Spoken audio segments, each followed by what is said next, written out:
আসসালামু আলাইকুম, আশা করি সবাই ভালো আছেন। আজকে সকাল সকাল আসা পড়ছি নতুন একটা ভিডিও নিয়ে। আজকে রান্না করাম পাঙ্গাস মাছের বড় একটা মাথা দিয়া আলু কাটি। মাছের মাথাটা কিন্তু অনেক বড়, আর আলু কাটির লেগে নিয়েছি আমি এই যে এক ঝুড়ি আলু। এখন আলু দিয়ে সিদ্ধ করা লাগবো। বড় একটা মাথা দিয়ে আজকে রান্না করবো আলু দিয়ে আলু কাটি, পাঙ্গাস মাছের মাথা দিয়ে আলু কাটি। এখন আলুটি আমি কাটতে নিতেছি।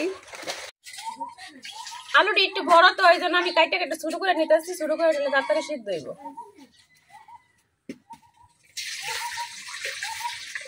এই যে আমি এই সাইজ করে কাটতে নিতেছি।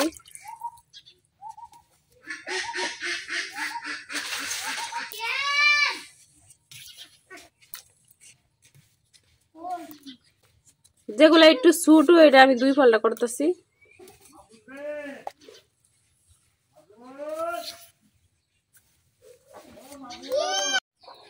আমার আলু কাটা কিন্তু শেষ। এখন আমি আলুটি পরিষ্কার করে ধুয়ে নিতেছি। ধুয়ে একটা কড়াই নিয়ে নিতেছি।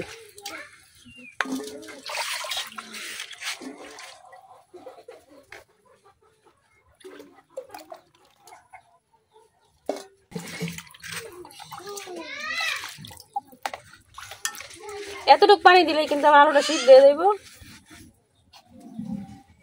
এখন ডাইকে আলুটা চুলাত বসাই দেব।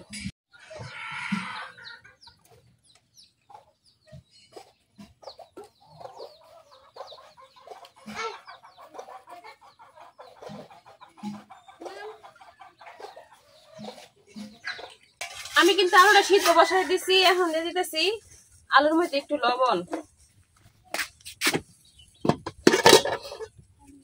লবণটা দিলে আলুটা একটু তাড়াতাড়ি সিদ্ধ হইব।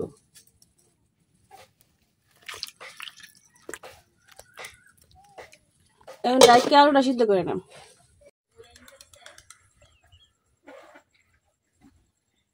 মাথাটা কিন্তু অনেক বড়, আস্তে দেওয়া যেত না। এখন আমি কাটটা ছোট ছোট করে নেম।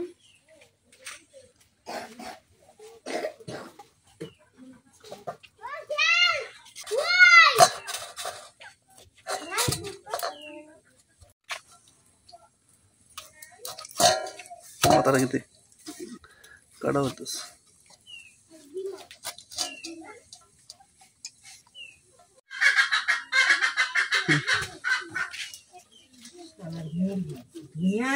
মাথাটা কিন্তু অনেক কষ্ট হয়েছে কাটতে।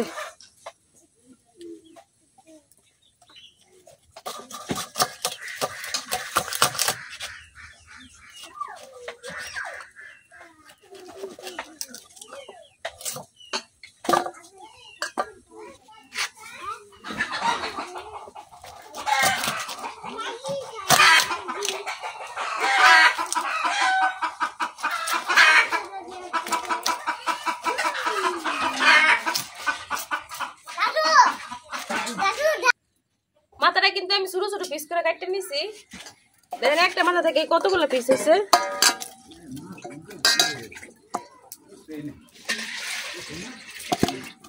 এখন আমি এটা পরিষ্কার করে ধুয়ে নেব।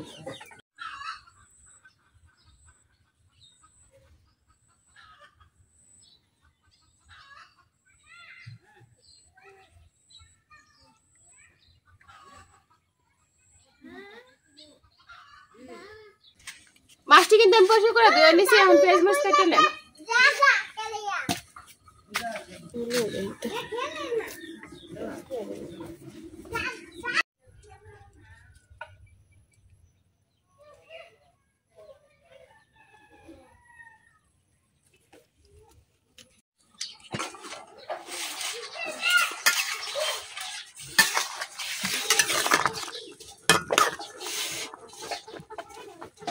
আমার আলুটা কিন্তু সিদ্ধ হয়ে গেছে যে একেবারেই। এখন আমি নামাই নেম।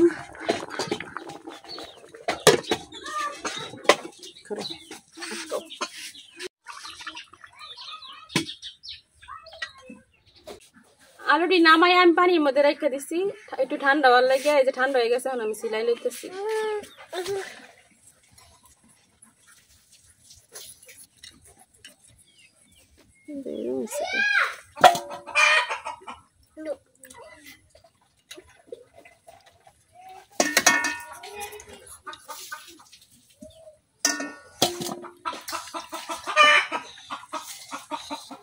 এখন আমি সবটি আলু এভাবে সিলাই লইলাম।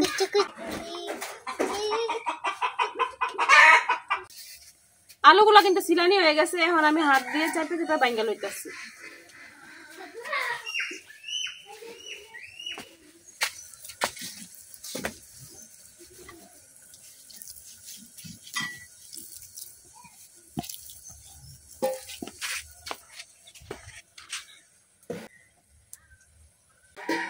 আলুটা কিন্তু আমি সুন্দরভাবে ভাঙ্গা নিচ্ছি, এখন তরকারিটা বসাই দেম। তরকারি বসানোর লেগে কিন্তু আমি একটা কড়াই বসাই দিছি, এখন কড়াই তেল জ্বালাইতেছি।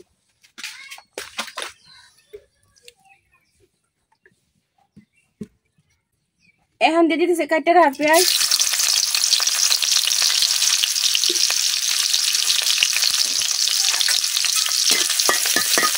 পেঁয়াজটা একটু ভাজা নিলাম।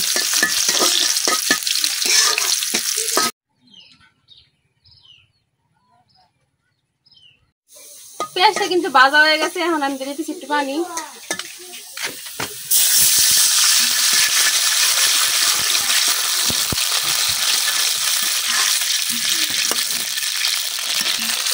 এখন দিয়ে দিতেছি আদা রসুন বাটা।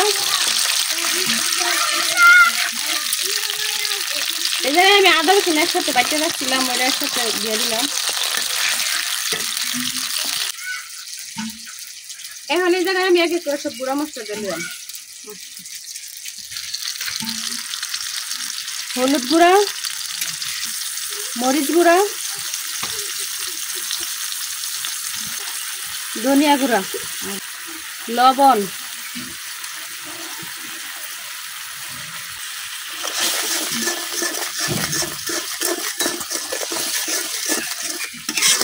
এখন মশলাটা কিছুক্ষণ কষাইলাম।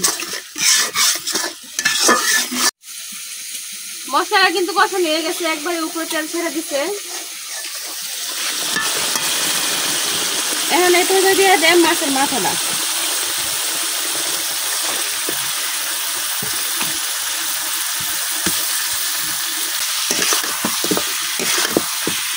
মাছের মাথার সাথে মশলাটা খুব ভালোভাবে মিশাইলাম। মশলাটা কিন্তু মিশানো হয়ে গেছে, মাছের মাথাটা একটু কষাইলাম। মাছের মাথাটা কষানো এদিক দিয়ে আমি আলুটা রেডি করে নেই। এখন এই আলুর মধ্যে একটু পানি দিয়ে নেব।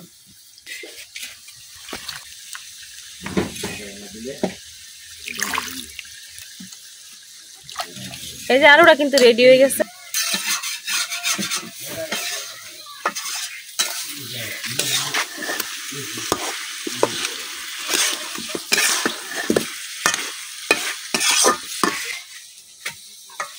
মাছের মাথাটাও কিন্তু কষানো হয়ে গেছে, একবারে তেল ছেড়ে দিছে।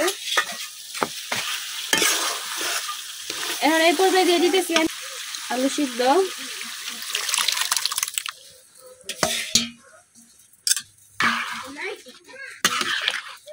এখন মাছ আর আলুটা আমি একসাথে মিশাই লইলাম। আমি কিন্তু আলুর মধ্যে আর একটু ঝুল দিয়ে নিচ্ছি। এখন তরকারিটা ডাইকা রান্না করে নেব।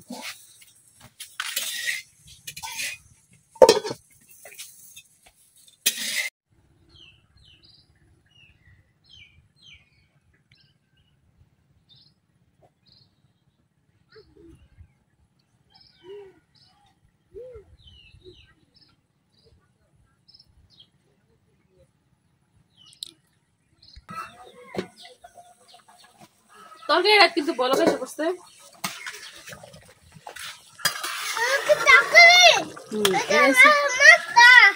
মাছের মাথা দিয়ে আলু কাটি। এখন আমি এই পর্যায়ে মাছের মাথাটা আছে যে এটা একটু ভাঙ্গা দিলাম। ভাঙ্গা দিলে আলুর সাথে একবার মিশা যাইব, খাইতে ভালো লাগবে।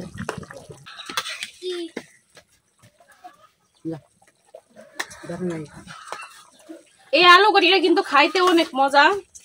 যারা খাইছে তারা কিন্তু এটা স্বাদ জানে, আর যারা না খাইছে তারা কিন্তু একদমই জানে না।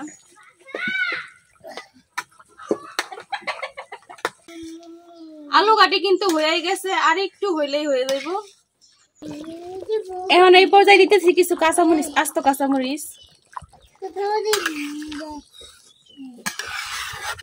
আলু কাটির কালারটা কি সুন্দর হয়েছে। এখন একটু ভাজা জিরার গুঁড়া দিয়ে উনাই নেন।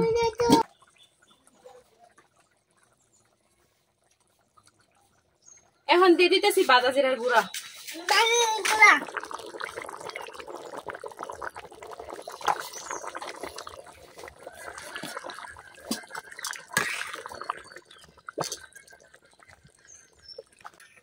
রান্না করতে করতে আব্দুল্লাহ ওইদিক দিয়ে নাস্তা করতেছে, পরোটা দিয়ে ডাল দিয়ে খাইতেছে।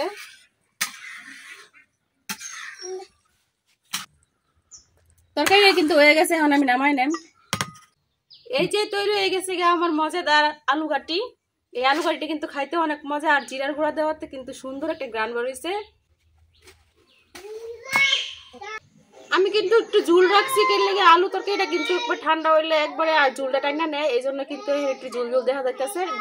তরকারিটা ঠান্ডা হয়ে গেলে কিন্তু একদমই ঝুল ঝুল দেখা যেত না, একবারে শক্ত শক্ত হয়ে যাবে একটু একটু, তো খাইতে অনেক ভালো লাগবে। তো আজকের ভিডিও এই পর্যন্তই। সবাই ভালো থাকবে, সুস্থ থাকবেন, আল্লাহ হাফেজ।